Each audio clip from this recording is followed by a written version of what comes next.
Thank you everyone for coming over. I know this is the first session in the morning and there's a lot of traffic and some people partied last night as well. Thank you for showing up, coming over. Let's kick off this camp. Hope you like this session. I will be talking about, it's a deep dive into Drupal 8 through single sign-on example. My name is Arlina Espinoza. I'm a senior Drupal developer at Chapter 3. So all we do at Chapter 3 is everything that has to do with Drupal, from content strategy to development, design, etc., and support. So since we do Drupal all the time, you know, I come from an IT background, and sometimes you get a bit rusty on your programming skills for OOP and things like that. So when D8 came out, I tried to do a real site and implement some functionality just so I could get my hands on D8. And what I figured out is I would try to implement single sign-on the D8 side. And this is my learning process, basically, this website that I made that I want to share with you guys. So as I mentioned, I've been using Drupal for some years now, probably 7, 8. Got started in Drupal 6. And the thing that made me fall in love with Drupal, I had tried some other CMSs, some other frameworks, some other learning management systems, Moodle, etc. So what really got me and caught me about Drupal was that you could extend it, and there was a big community of contrib modules, and they all magically fit together. You could put everything together like Legos, and everything just worked. Usually, you know, just a little bit of glue around that, but it mostly worked together. And it was so awesome because usually with other systems, you know, even though they were open source, it's open source, but like fork the project and implement your custom functionality. And with Drupal, it's got this very special ecosystem where you can extend other people's code without needing to overwrite it, and it's not so hacky somehow. So that's what really got me into Drupal, and I kind of love about it, that it's so extensible. So as I mentioned, this is my discovery curve from Drupal 7 to Drupal 8. So we're going to be talking about code. I just want to make a little comparison on how things worked on D7 versus how things are in D8. So we had a bunch of hooks, and they basically fit into 2 or 3 categories. There was the information and metadata hooks, which are like block info, token info, entity info. They basically declared that something of a type exists. Block info, your module declare hook block info if you try to declare a block in your module. So they were returning these big chunks of metadata about your module. And then there were some other types of hooks where you could modify information provided by other modules or react to other events, like when you save the node or when a user logged in, etc. So those were like the basic categories of hooks that we had.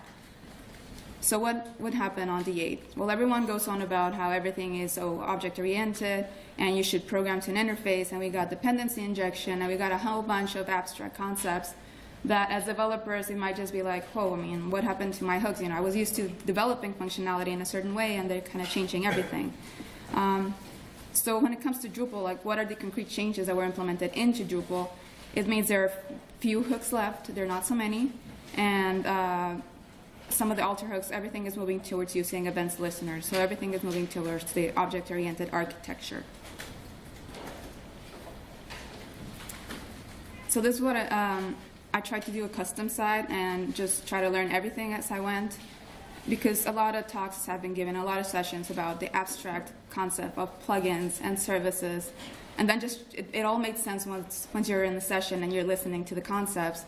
And then you actually go to your website and you say, how am I going to implement this? And you get kind of lost. So what I tried to do was get a sample site, you know, just install Drupal core and just install a couple of other modules on the top to make it easier to work with. And my goal was to add a social login with Google and Facebook, and you know, not allow users to create accounts using the regular Drupal user form, just using those social logins. So the first thing about not allowing someone to create an account outside of social login is actually quite simple. You just configure on the people settings, on the account settings, that only administrators can create accounts, and that disables the user registration form. Another thing I did was, because I was going to be using social login, I wanted to pull in some information from the user from those other third-party providers.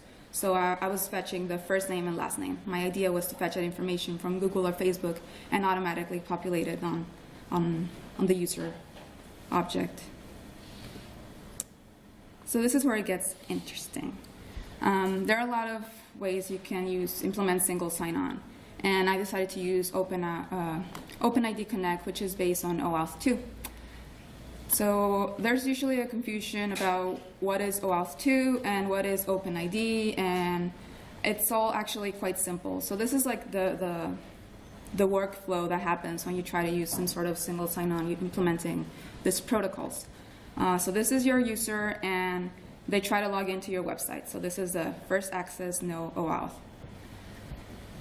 And then, the browser requests the page to your website, and your website requests the browser in here it redirects to your authentication provider, in this case Google, with an authorization request. So that's when Google presents you the little pop-up if you want to provide share your information with blah, blah, blah, this other app. The user provides their credentials in here. And if everything works out and it's a valid user password or whatever credentials, Google will return in here, the line C, with an authentication code to the browser, and the browser it sends that to your server, and your server exchanges that authentication code for a token. And the token, Google returns a token response. So the part, A, B, and C, that's basically OAuth 2. And then the part for D and E, that would be OpenID Connect. So the first part has to do with authorization. You're asking Google to authorize an external app to do something on behalf of a user. But up to this point, I have my server has authorization, but it has no idea who the user is. It just got a token that it can do some operations on, but it has no idea of the username, other parameters from the user. So that's where the OpenID Connect protocol comes in on top of the OAuth, and it exchanges that token. And in this part, you can also request some fields from the user. So there's standardized fields that you can request, like the first name, family name, email, and some other realms. I believe they're called in OpenID. So those are all standardized, and you can add you can request whatever information in there, and Google will return it in a standard format. And this token is a JSON web encoded token. And that seems a bit complicated if you were trying to implement all of that on your own. But as I mentioned, Drupal, we all love it because there's usually something you can take as a base.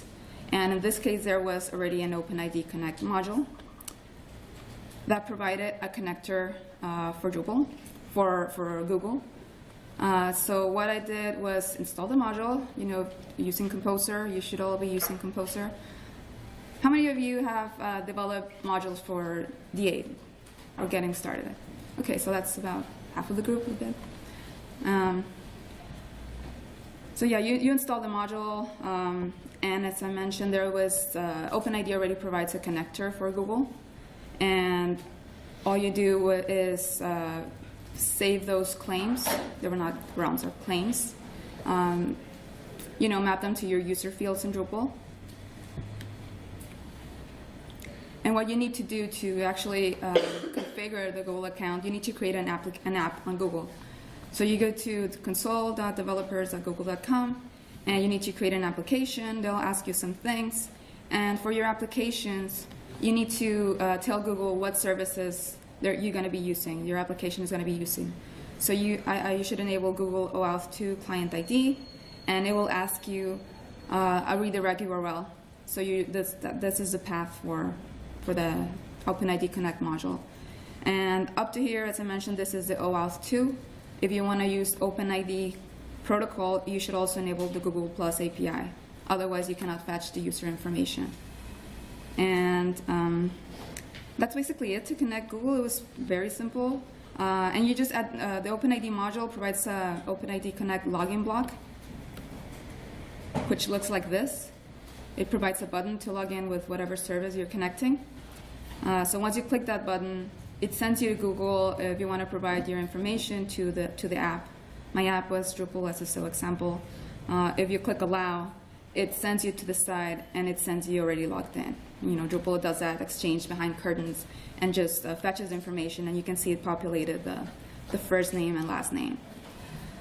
So when I was doing this, I was like, well, this is too simple. I'm just clicking around, site building, interesting, learning about OpenID and things like that, but I want to try some code. And that's when things get interesting, because Facebook does not use the OpenID protocol. They have a product which is called Facebook Login, and Facebook Login is pretty similar to OpenID Connect, but they changed some things, like their endpoints are slightly different.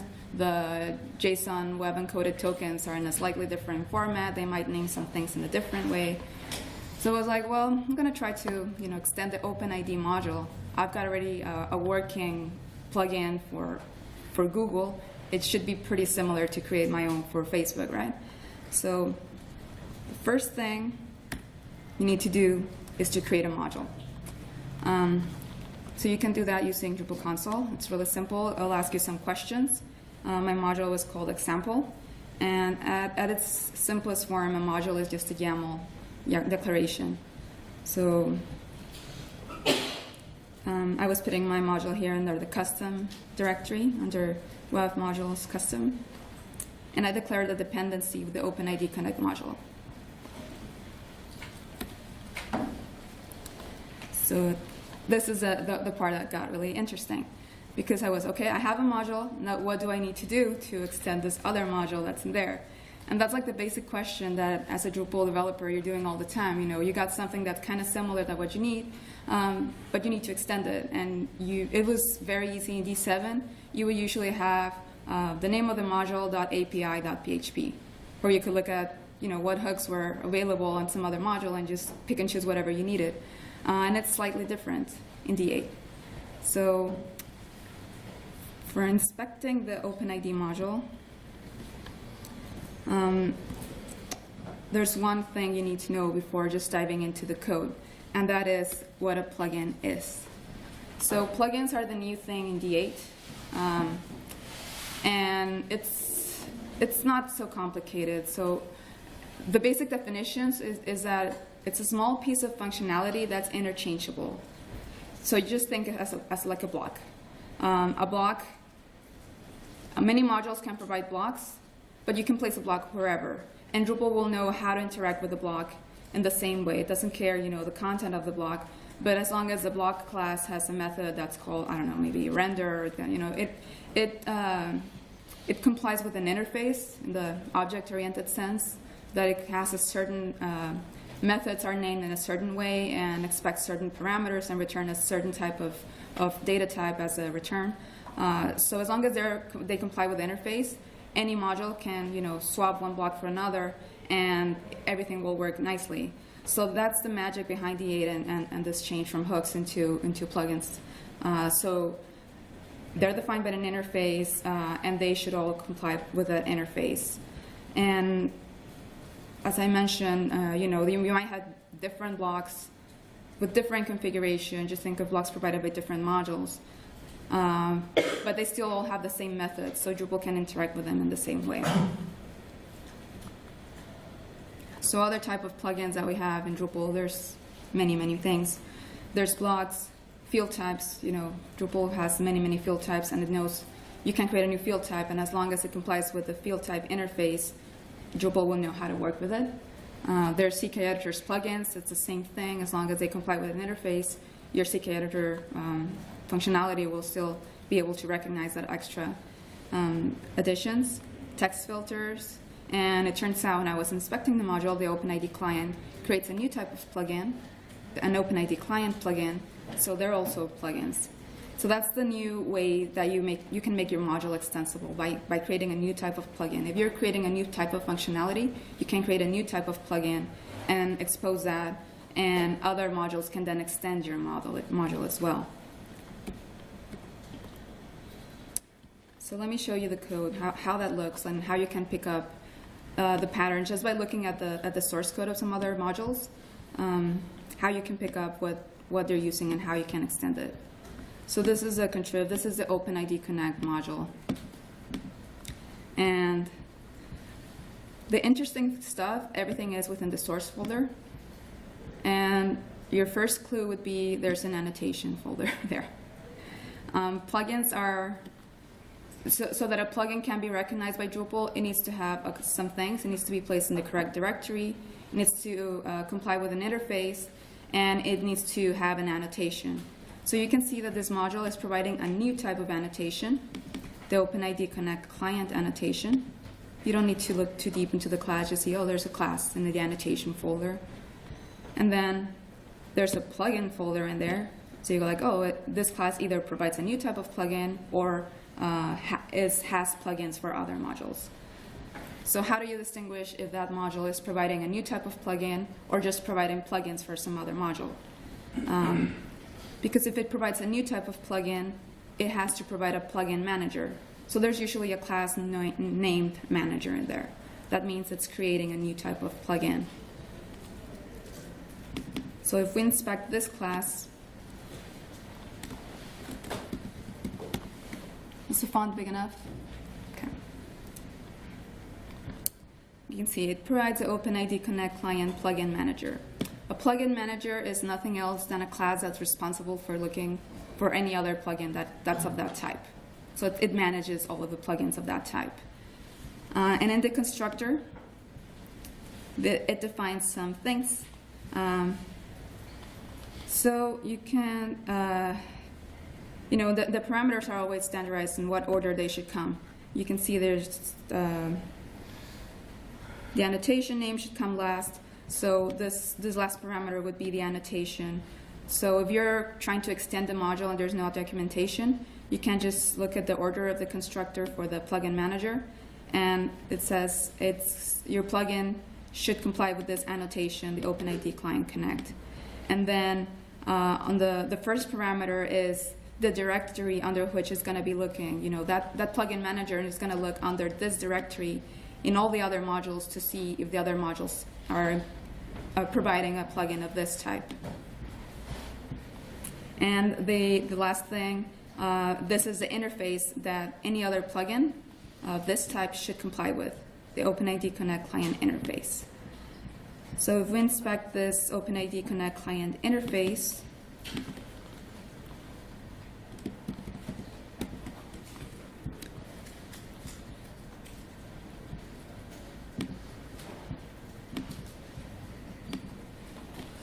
Are people familiar with the concept of an interface in object-oriented terminology? Okay, so some people are, but not everyone. So this is the important thing about D8. An interface, it's kind of like a contract of functionality.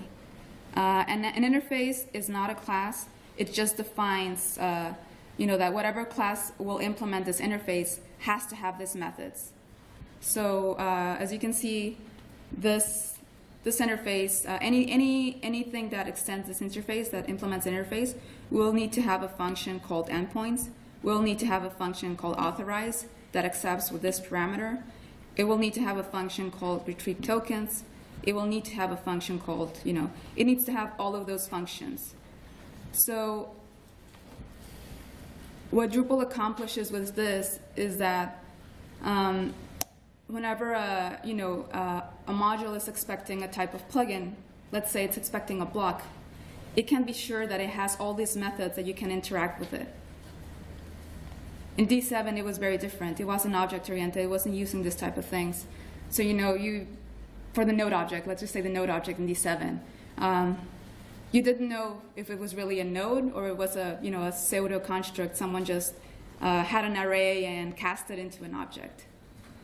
And it might not have the required methods for you to work with, And you have to do all these checks of if it's a valid object, if it has this method, if it has this field, if it has this thing.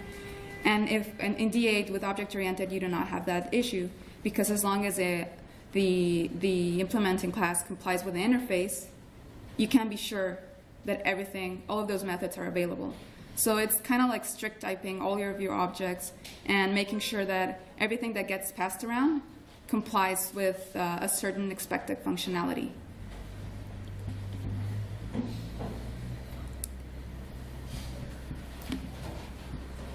So now that we know that there's a new type of plugin called OpenID Connect Client, in my module, I'm going to try to create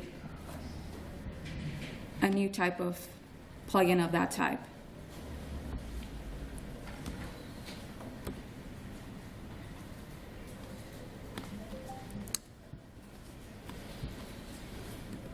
So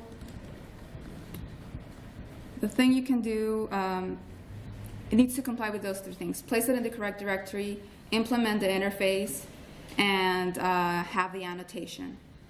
So here we go. In my module, it's called OpenID Facebook in here.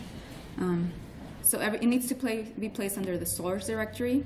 You know, this directory that says in here, plugin/OpenID Connect Client, that's always under source in your module. So I place my Facebook OpenID Connect Client class under plugin, and then another directory called OpenID Connect Client, and I place my class in here, Facebook. And how do you actually make the class implement an interface? So the good news is, you know, I can just say in here, implements OpenID Connect Client interface. And then I would need to make sure that I can create all of those methods that are required by the interface. And you can do that certainly, and it will comply. However, usually the module that's providing a new type of plugin also provides a base class that provides kind of like the basic functionality and implements an interface. So in this case, if we go again to the OpenID Connect module, there's an OpenID Connect Client base class, and it implements the OpenID Connect Client interface. So all I need to do in my custom plugin is extend this OpenID Connect Client base. And this client base class, you know, it already provides some functionality, like the configuration form for the plugin, or, you know, whatever other thing it's expecting. So it has all those required methods by the interface. I just need to extend the class, my Facebook class, and overwrite whatever functionality I need in there. And as I mentioned, Facebook, the Facebook login protocol is similar to the OpenID Connect, so there wasn't too much messing around that I had to do. The first thing was to find the endpoints. Facebook uses their own endpoints and under a different path. So I just returned the correct endpoints for authorization, token, and user info. And then just kind of massage the data that those endpoints return to make it comply with the OpenID protocol, so that from then the OpenID module can take it on from there. So they name stuff in a different way. Given name instead of first name, you know, family name instead of last name, or things like that. And the ID token, they also name, like, it's got a different arrangement in the token that Facebook returns for with the user information. So that's basically it. I will provide the source code for this. It's in GitHub if you guys want to take a closer look at what it's doing. But that's essentially it. It's just renaming stuff and like moving parts of it from an array, you know, from a sub array into the main array, or massaging the data around that.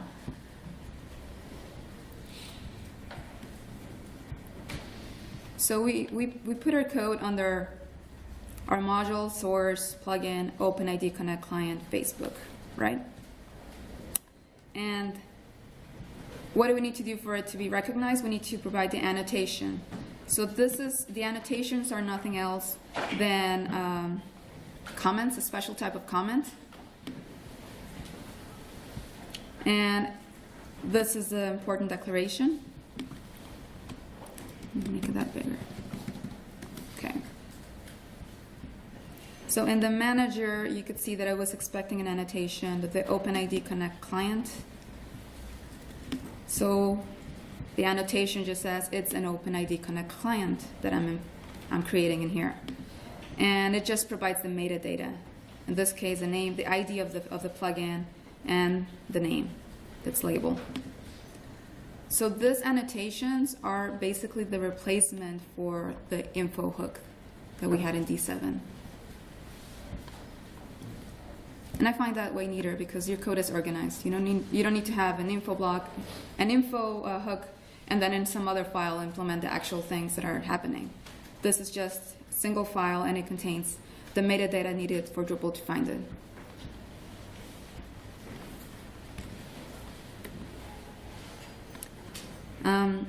PSR4 is another thing you'll hear around, and it's nothing else than actually placing your classes in the correct folders so that they can be automatically found by Drupal, by PHP, basically.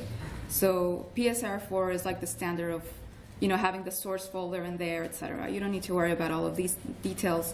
You just need to know that if you place that class that we just created, the Facebook class or any plugin for this case, under the source directory, and then whatever structure that your plugin declares, the plugin manager declares, it will be automatically found and loaded whenever Drupal needs it. And there's no more, module include or include once or all of those things. And that's also really cool because in D7 there was always a performance issue of not having too many modules enabled because for every page load, it had to load all the PHP code on the whole site. And that does not need to happen on D8. That's because there's this autoloader functionality. The autoloader, in this case in Drupal, is provided by Composer. And it would only load whatever classes and PHP file it requires for every page load, not everything. So that's also really, really neat. And the last thing, it's the name. I didn't mention it before, but it's kind of implied on PSR4. It's the namespace. So namespacing is basically avoiding name collisions for your class. You have a big system and you're using third-party components, so you want to make sure that the name of every class is unique. And so this is a fully qualified name of our class. It's a namespace. And in Drupal, we got some conventions going on about namespaces. The namespace for any class on your module should be Drupal / the name of your module, the machine name of your module, and then whatever directory your class is placed into. So in this case, it's placed under the plugin class and OpenID Connect client. So that's the full namespace.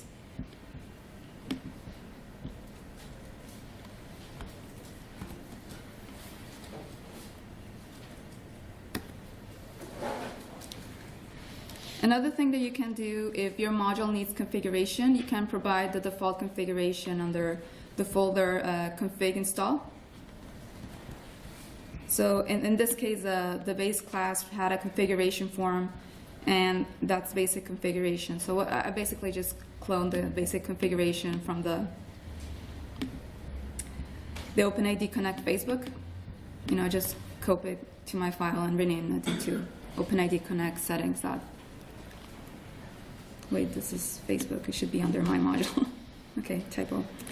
But you can provide basic configuration for your model, your module. And we just did those things. We extended the class. We made sure the class complies with interface, place it in the correct directory, and it had the annotation. So if we rebuild cache and enable our module, you would see that there's a new Facebook checkbox in there. And we can go through the same configuration we did for Google.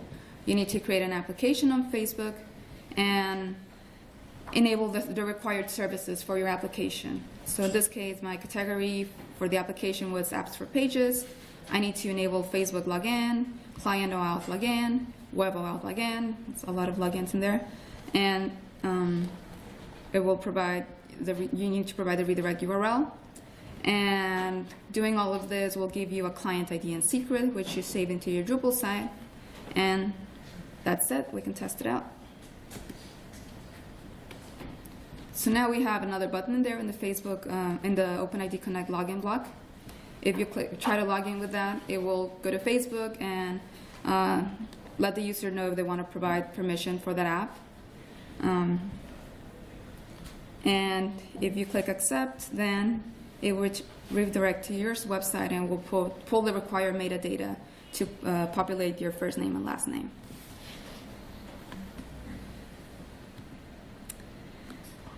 So from there I went like, well, I created a plugin and it was really interesting, but I want to do more code because, you know, I was kind of cheating in the beginning. So I decided that I wanted to create a page where all you would see, you know, we don't have the user login page now because we disabled that on the side. So I wanted to create a social login page where all you would see was that block. And how did you do that in D8? Well, you do that by creating a controller. The Drupal console has a great generator. If you're a user, you don't need to worry too much about where you place your code, you know, actually creating the classes and extending the required things. It would generate the whole, it would create the skeleton for you. So you just need to go in and fill in the blanks. So if you use the Drupal console, you provide the name of the module under which you're trying to build your controller, a name for the class, you know, what the route where you want to provide that new page, and what method will be called when you go to that route. And that's basically it. If you want to load services from the container. Services are just pieces of functionality that are available in the whole application. So instead of having your class be responsible to instantiate a database connection, you can just use the container to pull the database service, and you don't need to worry about, you know, how to instantiate the database. And in this case, the service that I'm going to be using is a form builder because I want to reuse the form that was generating the login blocks, the login block for the OpenID Connect module. So if you accept that, you can see it will create 2 files. Whoa, this is going crazy. Okay. It will create 2 files, one under source controller, Ssl Logging Controller, and a routing YAML. So the routing file, it's a very simple declaration. It's kind of like the machine name of your route, of your path, and then the actual name of the path. And then what it says is that when a user goes to this path, you know, Drupal will call this class under Drupal example controller, Ssl controller, and it would invoke the login page method in that class. And you can provide access control in there if you need it, or you can also do it in your class if it's a bit more elaborated. But if it's something simpler, in this case, everyone can access it, just return true straight from the routing YAML. And this is also an interesting pattern for the 8, because on D7 we had hook menu, and hook menu was keyed by the paths. So if some other module tried to modify a path, and another module was trying to modify the same path after it, it would not find it. In D8, you don't have that because every path has a machine name of the name of the route, which is this, you know, the full name. It's also something neat. And then if we actually inspect the Ssl Logging Controller, this is the page that will render the class that will render the page.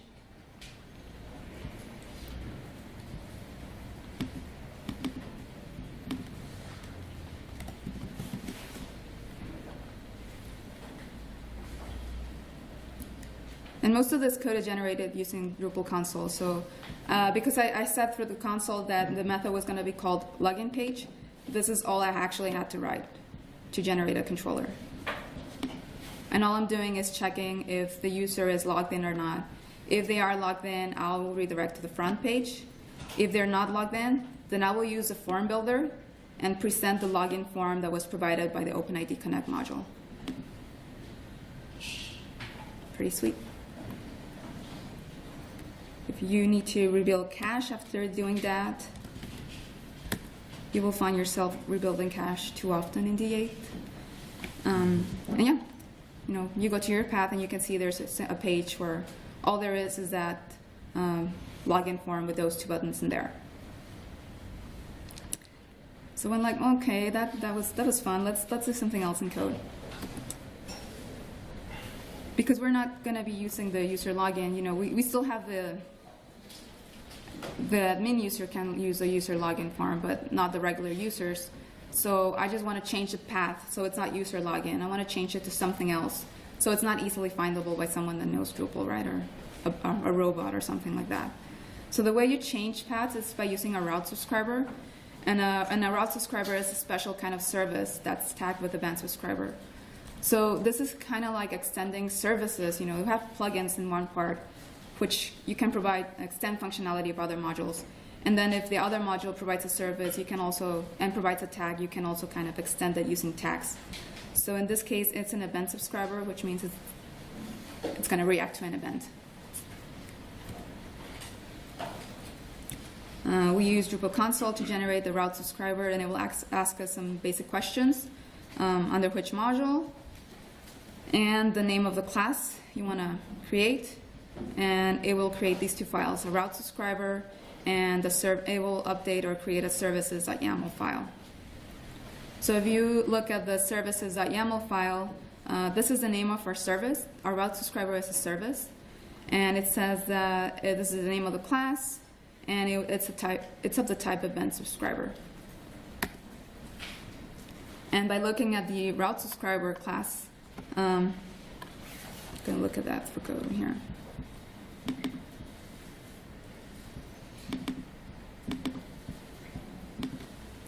It's also very simple. What it does is the alter routes method, it receives a collection, and it checks if it's a user login path. And like I said before, all paths have machine names, so I just test by machine name. And it changes the path in that item to non-Ssl login.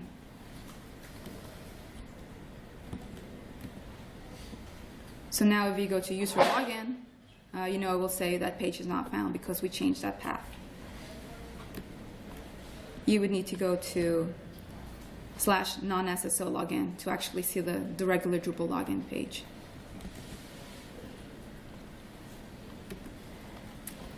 And then I went like, well, something that usually happens as well is that you try to access a page, you get an access denied, and it's always a hassle to have to go log in and then go back to the page. So why not just create an event subscriber where if you hit an access denied page, it will send you to the login page, and once you log in, it will send you back to the page you were trying to access. So you can also do that really simple in D8 with an event subscriber. The funny thing is Drupal provides a lot of events, and it's choosing which event you want to react to. So there's documentation for that. This is just a sample. There's many more.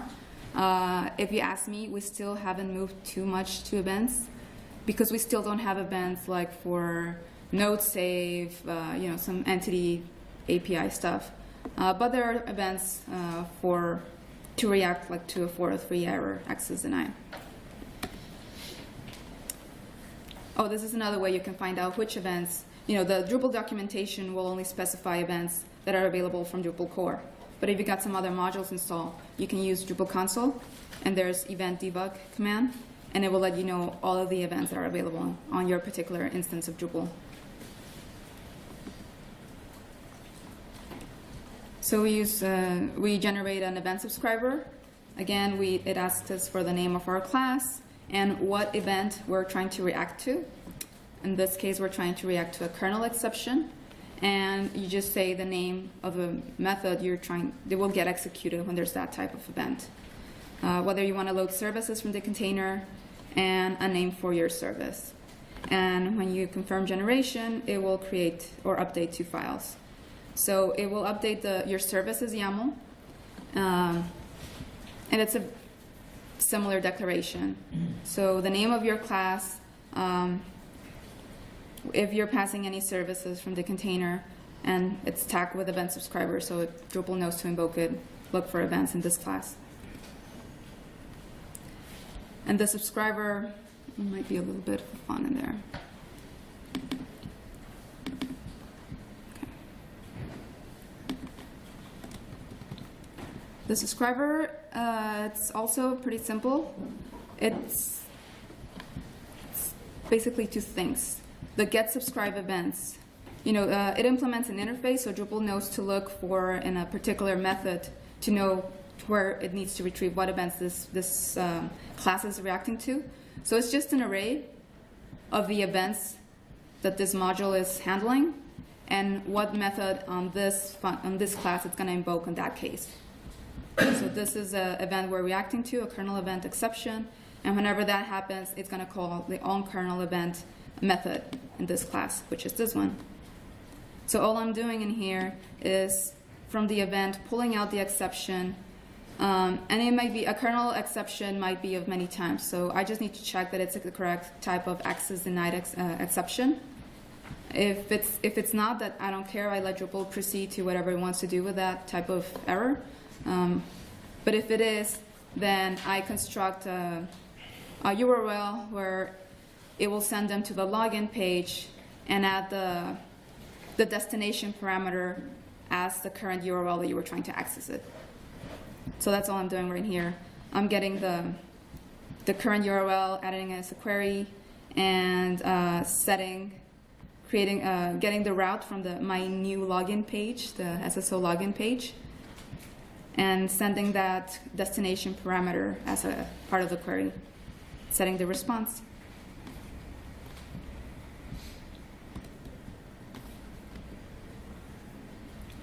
So now if you try to access a page, let's say the /admin page, and you're not logged in, it will send you to the social login page, and it will append the destination parameter with or wherever you were trying to access it. And once you log in, it will send you to the admin page.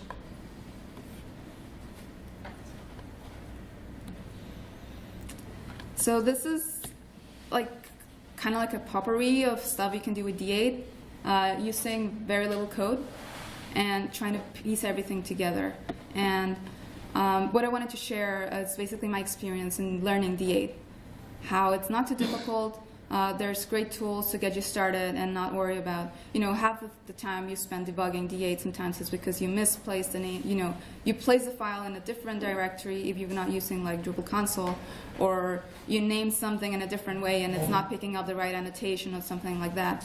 So by using these tools, it's really easy to get started and kind of just fill in the blanks for your application. And, don't be afraid of the concept like services and plugins. They're just the new concepts that are in to extend Drupal. Do we have questions, comments regarding anything that I can try to answer? Yes? I had a question about interfaces, and it's from yesterday's post I took of you. Once you create an interface, you really can't change it because it breaks everything? Exactly, that's critical. So once you have an interface, you can't add new methods. You create a module. Let's just say I'm creating the views module, and I create an interface which every views plugin needs to implement. And if I'm the views maintainer and I create a new method on that interface and I push it out, it will break all the modules that are implementing that plugin because they're not going to have that method. So you're basically, when you're creating interfaces, you're defining an API. And that's an important thing that you need to be careful now, because we're actually declaring an architecture. We're not just like free flow anymore. That's important, yeah. Yes? When you created the interface in your example, were you extending another base interface? I can't remember. Let me look at that. That happens a lot. Interfaces can extend other interfaces as well. Just like we have inheritance on classes, there's also inheritance on interface. So the interface was OpenID Connect client interface, and it does extend some other interfaces. So Drupal, I believe this is a core thing. They provide a basic interface for all plugins. So if you're creating a new type of plugin, you can extend that interface and have some other functionality expected in there.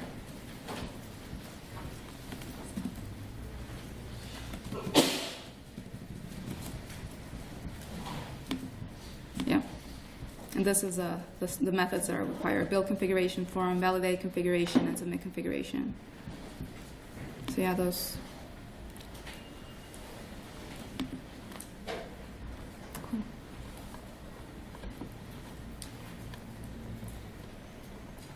No other questions? Okay. I think we just made it on time. Thank you everyone for coming. I will post a link to the